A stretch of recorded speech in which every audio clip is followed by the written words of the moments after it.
بسم اللہ الرحمن الرحیم. السلام علیکم dear students of second year class. ایک اور لیکچر کے سلسلے میں آپ کے سامنے حاضر ہوں. آج کا ہمارا لیکچر نمبر 6 ہے. ہمارا سبق نمبر 1 چل رہا ہے. آج کا ہمارا ٹاپک ہے تحریک خلافت. یہ نہایت اہم امتحانی ٹاپک جو بار بار ریپیٹ ہوتا چلا آ رہا ہے. آج اس ٹاپک کو سمجھنے کی کوشش کریں گے. اس میں کچھ اشعار ہیں, کچھ شاید ہیڈنگ جو آپ کو نوٹ کرنی پڑیں گی, تو اپنے پاس کاپیز وغیرہ رکھیے گا تاکہ اس پر آپ آسانی سے درج کر سکیں. اس ٹاپک کو جیسا کہ یہ تحریک خلافت, اس تحریک کو برِ صغیر کی تمام تحریکوں میں سب سے زیادہ پرجوش مانا جاتا ہے. تو کوشش کریں گے کہ اس ٹاپک کو اچھے طریقے سے سمجھنے کی کوشش کریں. تو بڑھتے ہیں اس کے تعارف کی جانب, یا آپ کہہ سکتے ہیں اس تحریک کا آغاز کیسے ہوا اور کیوں ہوا. تو اس کا تعارف سب سے پہلے درج کریں.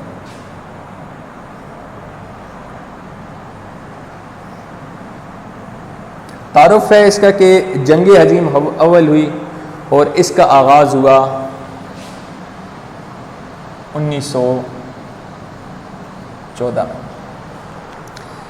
یہ کوئی جنگ عظیم جب ہم کہتے ہیں تو یہ نہیں ہے کہ کسی ایک ملک میں دوسرے ملک کے اوپر حملہ کر دیا, دو ملک آپس میں ٹکرا رہے ہیں, بلکہ یہ ملکوں کی جنگ ہوتی ہے. اس میں ایک طرف بھی کچھ ممالک اور دوسری طرف بھی کچھ ممالک ہوتے ہیں. یہ ملکوں اور مزید ملکوں تک پھیلتی چلی جاتی ہیں. تو اس لیے اس کو جنگ عظیم کہا جاتا ہے. اور جنگ عظیم اول میں کون کون سے اتحادی تھے؟ تو ایک طرف اتحاد بنا ترکی, جرمنی, آسٹریا. دوسری جانب اتحاد بنا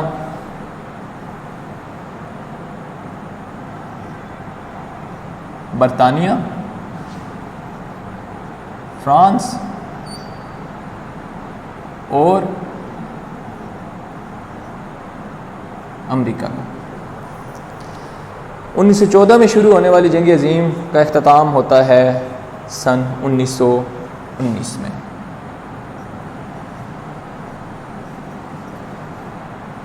اور اس کا نتیجہ کیا کہ ترکی کی ایک طاقتور علاقے تھے, اس کے پاس خلافت تھی, لیکن وہ اندرونی طور پر کمزور تھا اور یہ بالکل گمان تھا کہ ترکی شکست کھا جائے گا.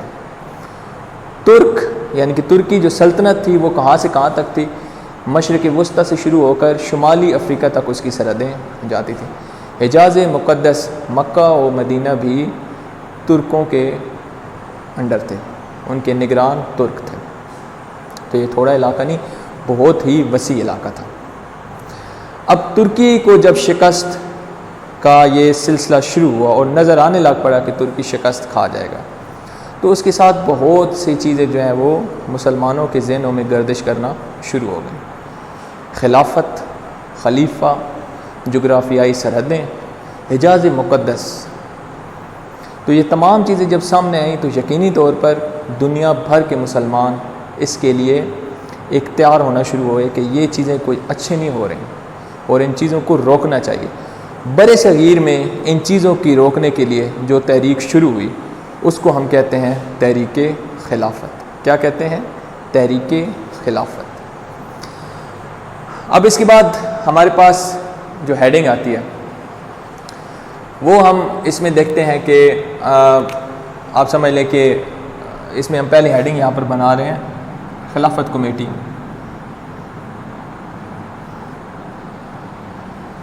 خلافت کمیٹی انگریزوں نے جنگ جیتنے کی خوشی میں جنگی قیدی آزاد کرنا شروع کر دیے. مولانا محمد علی جوہر, مولانا ظفر علی خان, مولانا شوکت علی, ان سب کو آزاد کیا گیا. لیکن اس کے بعد کیا ہوا کہ خلافت کو بچانے کے لیے ایک کمیٹی بنائی گئی اور اس کا سیکرٹری جو ہے وہ کس کو بنائے گا؟ مولانا محمد علی جوہر. اب اس کے بعد میں آگے بڑھتا ہوں, لیکن اس سے پہلے میں آپ کو بتا دوں جو قائدین اس میں شامل تھے تحریک خلافت, جو نمایاں نام تھے, تو میں اس میں ہیڈنگ بنا رہا ہوں قائدین. قائدین میں ہم دیکھیں گے مولانا محمد علی جوہر، مولانا شوکت علی،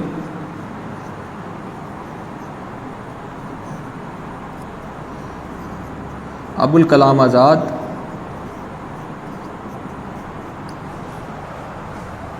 حکیم اجمل خان،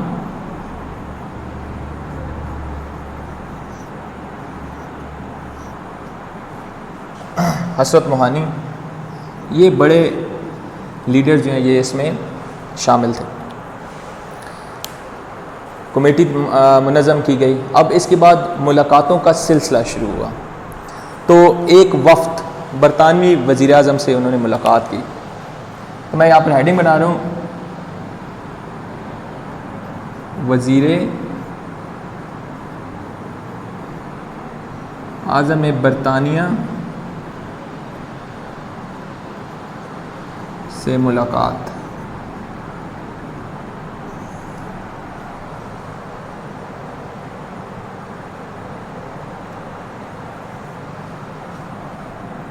اس ملاقات میں کون کون تھے؟ حسین قدوائی، سلیمان ندوی صاحب، اور اس کی جو قیادت ہے وہ کی تھی مولانا عبدالباری بھی اس میں شامل تھے،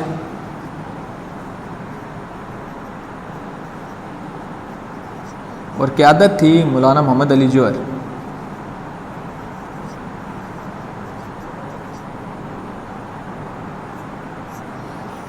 مولانا محمد علی جوہر کی قیادت میں یہ وفد برطانوی وزیر اعظم سے ملا۔ ملاقات کا مقصد یہی تھا کہ مسلمانوں کے جو جذبات ہیں، جو خیالات ہیں خلافت کے لیے، جو ان کے دل میں اقرار ہے، وہ اس سے آگاہی برطانوی حکومت تک پہنچائی جائے، اور ان کو بتایا جائے کہ ترکی کی خلافت، خلیفہ، جغرافیائی حدیں اور حجاز مقدس کتنا اہم ہے، اور ان کے ساتھ ایسی کوئی چیز نہ کی جائے جس سے مسلمانوں کے جذبات جو ہیں وہ بکھر جائیں۔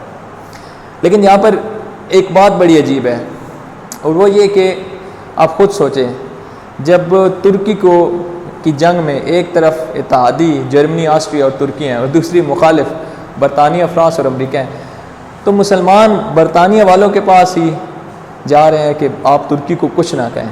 تو یہاں پر یہ شعر بڑا ہی اہم ہے جو میں یہاں پر لکھنے لگا ہوں، اس کو اپنی کاپیز پر لکھ لیجئے گا۔ یہ شعر آپ لکھیں اسی ذیل میں، برطانوی وزیر اعظم سے ملاقات، اس کے بعد آپ لکھ سکتے ہیں۔ شعر ہے کہ تم ہی قاتل،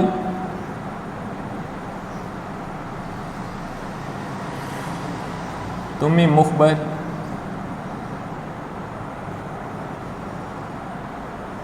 تم ہی منصف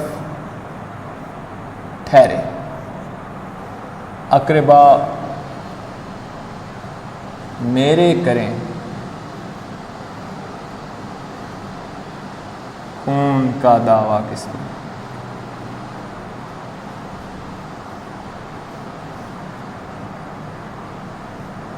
یعنی کہ آپ دیکھیں کہ قتل بھی ایک بندہ جو کرتا ہے، مخبر بھی وہی ہو اور فیصلہ کرنے والا بھی وہی ہو۔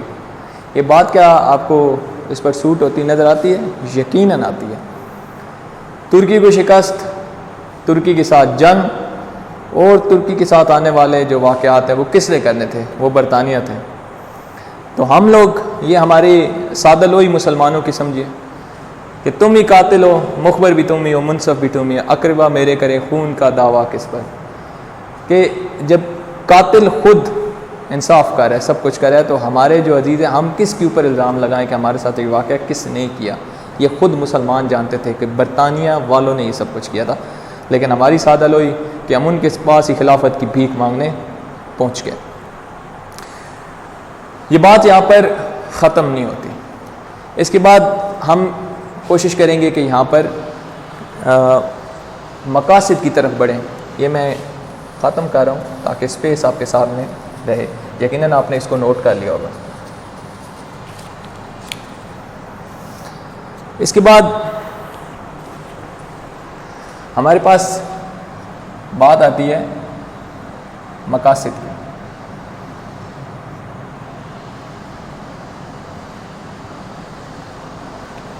مقاصد کے حوالے سے یہ دیکھیں کہ ہمارے تحریک خلافت کے مقصد کیا تھے.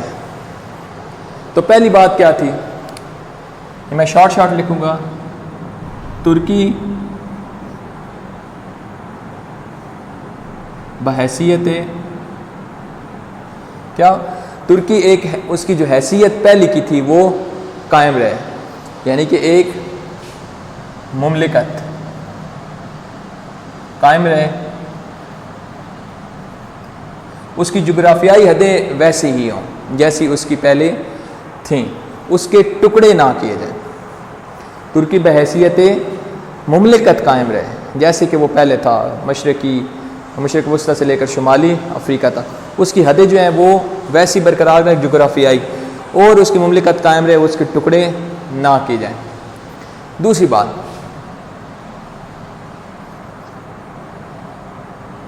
خلیفہ موجود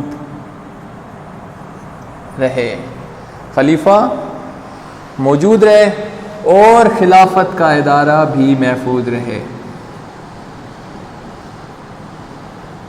خلافت کا ادارہ قائم رہے. اور اس کے بعد تیسری بات جو سب سے اہم، حجاز مقدس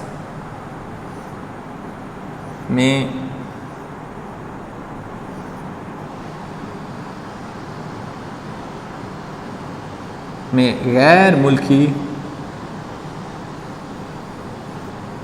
افواج داخل نہ ہوں.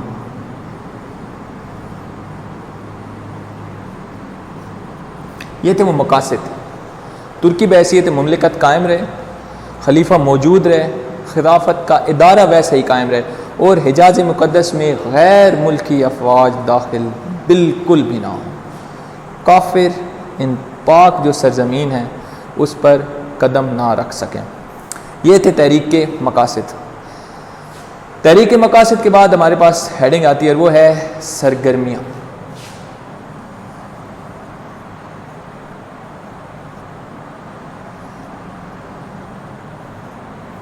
سرگرمیوں میں سب سے پہلی بات کہ وفود روانہ کیے گئے یورپ میں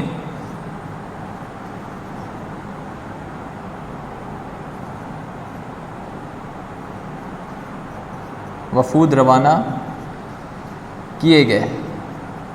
وہ کس لیے کہ بر صغیر کے جو مسلمان ہیں وہ جو رائے رکھتے ہیں، یعنی کہ بر صغیر کے مسلمانوں کی رائے عام طور پر جو رائے ہے اس سے یورپی اقوام اور وہاں کے جو ملک ہیں وہاں پر اعلیٰ عہدیداران تاکہ یہ رائے پہنچائی جائے کہ خلافت کا ادارہ ترکی اور یہ تمام چیزیں مسلمانوں کے لیے کتنی اہم ہیں. تو وہاں تک رسائی کے لیے یورپ میں وفود روانہ کیے گئے. پہلی بات یہاں تو بات ہو گئی. دوسری بات ہم اس کے بعد جو میں یہاں پر سرگرمیوں میں لکھنا چاہوں گا وہ ہے کہ ڈاکٹرز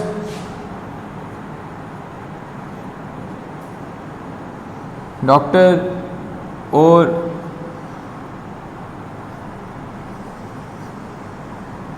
نرسوں کو ترکی روانہ کیا گیا. کیوں روانہ کیا گیا؟ تاکہ مجاہدین کی مرہم پٹی اور ان کی طبی امداد میں وہ ہاتھ بٹا سکیں، ان کے شانہ بشانہ کھڑے ہوں. یہ بر صغیر سے لیے جانے والا تحریک خلافت میں دوسرا بڑا قدم تھا. تیسری بات کیا تھی؟ وہ تھی کہ ترک حکومت کو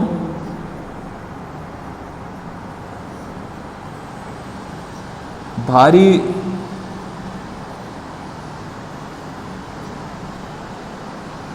رقوم دی گئیں. برصغیر کے مسلمانوں نے جذبہ خیر سگالی اور مسلمان بھائی چارہ اخوت کا خیال رکھتے ہوئے یہاں سے ترکوں کے لیے بے تحاشا رقوم، کثیر تعداد میں رقوم اکٹھی کر کے ترکی روانہ کی.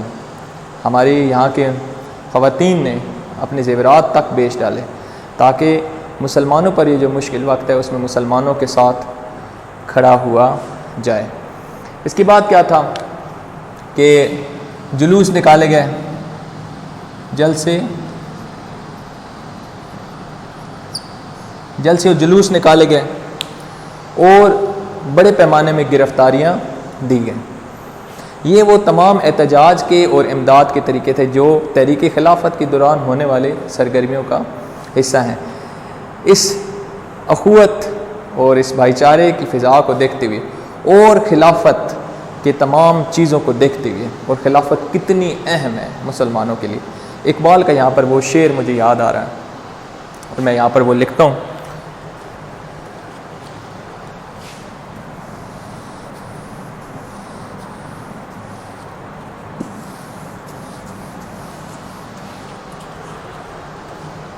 اقبال کا شعر کہ ایک ہوں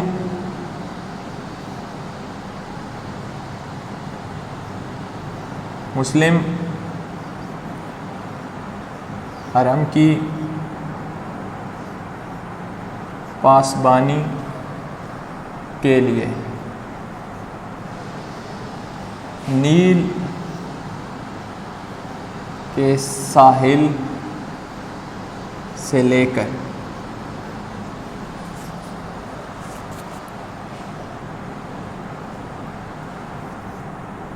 تاب خاکے کاشغر۔ اس شعر کی اور بھی تشریحات موجود ہیں۔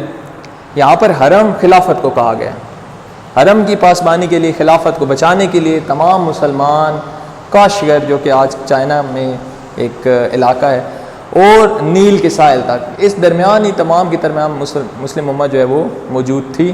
اب تو یہ مسلمانوں کی تعداد دنیا کے اور علاقوں میں بھی بڑھ گئی ہے، لیکن اس ٹائم پر اگر ایک تخصیص کی جاتی تو ہمارے پاکستان اور اس سے اوپر کچھ علاقے کاشغر سے لے کر نیل کے ساحل تک جتنے مسلمان ہیں وہ ترکی کی خلافت کو بچانے کے لیے ایک ہیں۔ یہ شعر علامہ اقبال نے اس زمرے میں لکھا۔ اس کے بعد ہمارے پاس بات آ جاتی ہے گاندھی کے کردار کی۔ اب بڑی عجیب بات ہے، خلافت کی تحریک مسلمانوں کی اور ایک ہندو قائد اس میں کیسے ہے؟ تو آئیے اس کو سمجھنے کی کوشش کرتے ہیں۔ گاندھی کا کردار، جب یہ تحریک شروع ہوئی اور اس نے اپنا زور پکڑنا شروع کیا تو یہ گاندھی جو ہے یہ خیر سگالی کے جذبے کے ساتھ اور مسلمانوں کی حمایت کا جذبہ لا کے یہ اجلاسوں میں شرکت کرنا اس نے شروع کی، اور ہمارے جو یہ سادہ لو مسلمان ہیں انہوں نے گاندھی کو اپنی قیادت تک سونپ دی۔ وہ پہلے اجلاسوں میں آتا، لیکن کیونکہ مسلمان قائدین جو تھے وہ اکثر گرفتار ہی رہتے تھے تو فیصلوں کا معاملہ جو ہے وہ کس پر آ گیا؟ گاندھی پر آ گیا، اور ایک وقت ایسا آیا کہ پوری کی پوری قیادت جو ہے وہ گاندھی کے سپرد ہو گئی۔ اب گاندھی نے مسلمانوں کو کیا مشورے دیے، وہ مشورے وہ میں یہاں پر لکھ رہا ہوں۔ پہلی بات، حکومت کی طرف سے جو القاب دیے جاتے ہیں ایک اعزاز کے طور پر، پہلی بات اس نے کی کہ القابات حکومتی القابات واپس کر دیے جائیں۔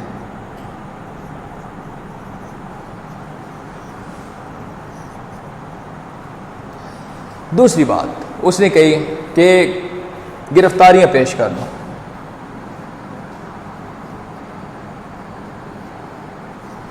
گرفتاریاں دے دی جائیں۔ مسلمانوں کو کہا بڑے پیمانوں میں گرفتاریاں دے دو، ہر لحاظ سے کہیں بھی جیسے بھی۔ احتجاج کا یہ بھی ایک بہترین طریقہ ہے۔ تیسری بات جو گاندھی نے کی، سرکاری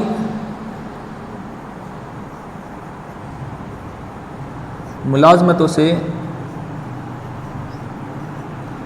استعفے دے دی جائیں، سرکاری ملازمتیں چھوڑ دیں مسلمان، اور کیا کریں کہ سڑکوں پر احتجاج کے لیے نکل آئیں۔ طلباء کو کیا کہا؟ تعلیم چھوڑ کر سڑکوں پر آ جائیں۔ اس کے بعد ایک اور بات جو گاندھی نے کی کہ حکومت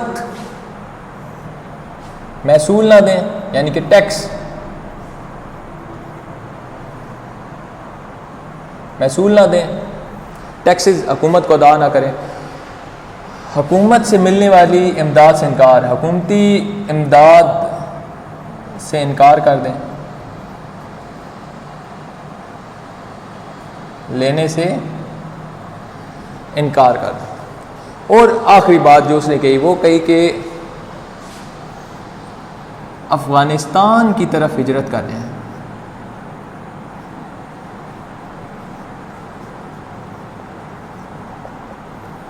اب یہ صورتحال میں کیا کہ بہت سے علماء نے بھی فتویٰ دیا کہ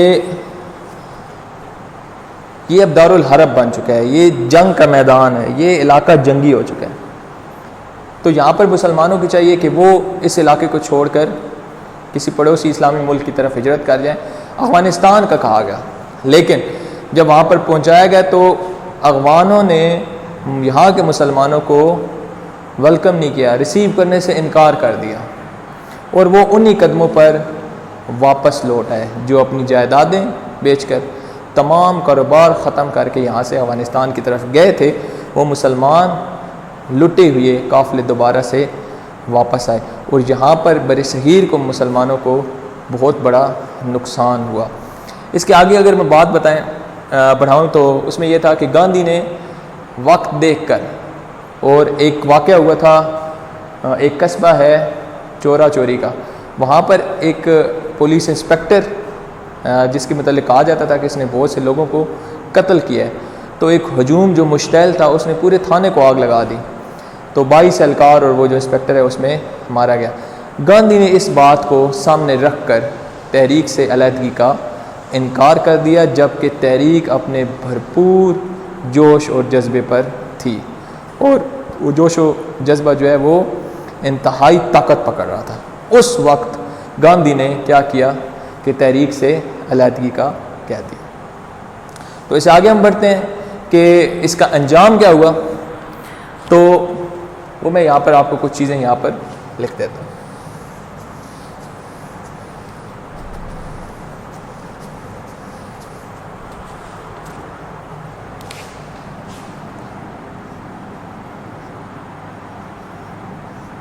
تحریک کے انجام کی طرف بڑھے تو ہمیں 2-3 چیزیں جو سامنے آتی ہیں، ایک مصطفیٰ کمال پاشا،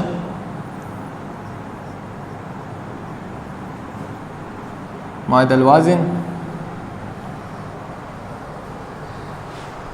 اور کچھ مقاصد کا حصول۔ اب یہاں پر ہم بات کریں تو ایک کریکٹر ہمیں سامنے نظر آتا ہے، ایک کردار آ جاتا ہے جس کا نام ہے مصطفیٰ کمال پاشا۔ یہ ترک ایک جرنیل تھا، اس نے آ کر اچانک سب کچھ معاملات کو تبدیل کر دیا۔ کیسے؟ خلیفہ کو ہٹا کر خود ترکی پر ایک سمجھ لے کہ حکومت شروع کر دی۔ اب اس میں ہوا کیا کہ خلیفہ ہٹ گیا اور تمام کا تمام جو سلسلہ ہے وہ مصطفیٰ کمال پاشا نے لے لیا۔ دوسری بات کیا ہوئی، مشرق وسطیٰ اور شمالی افریقہ کے جو علاقے ہیں وہ ترکی کے کنٹرول میں سے ہٹ گئے۔ مصطفیٰ کمال پاشا کے حوالے سے بہت سی رائے ہیں، کہیں پر اس کو ہیرو اور کہیں پر اس کو زیرو کے ساتھ ہی لیا گیا۔ میں ایک شعر بھی آخر پہ لکھوں گا اس حوالے سے جو لکھا گیا تھا۔ البتہ دیکھا جائے تو اس کے حق میں جو بات کی جاتی ہے وہ یہ ہے کہ ترکی پر قبضہ نہ ہو سکا، اور ترکوں میں سے ایک ترک نے اس کی باغ ڈور سنبھال لی۔ حجاز مقدس بھی غیر ملکیوں کے پاس نہیں گیا، وہاں بھی مسلمان قائم رہے، اور جو ریاستیں الگ ہوئیں وہ بھی وہاں کے جو لوکلز تھے انہوں نے ہی اس کو آگے اس کا سلسلہ بڑھایا۔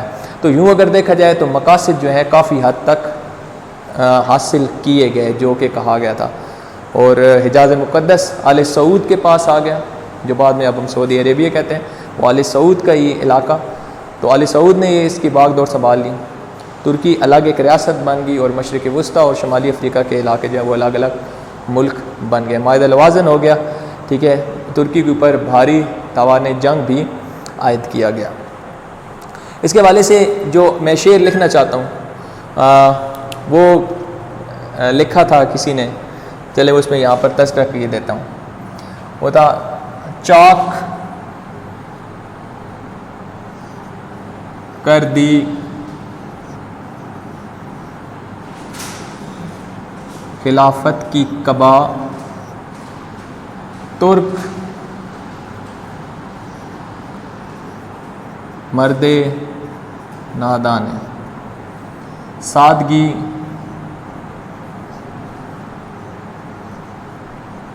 اپنوں کی دیکھ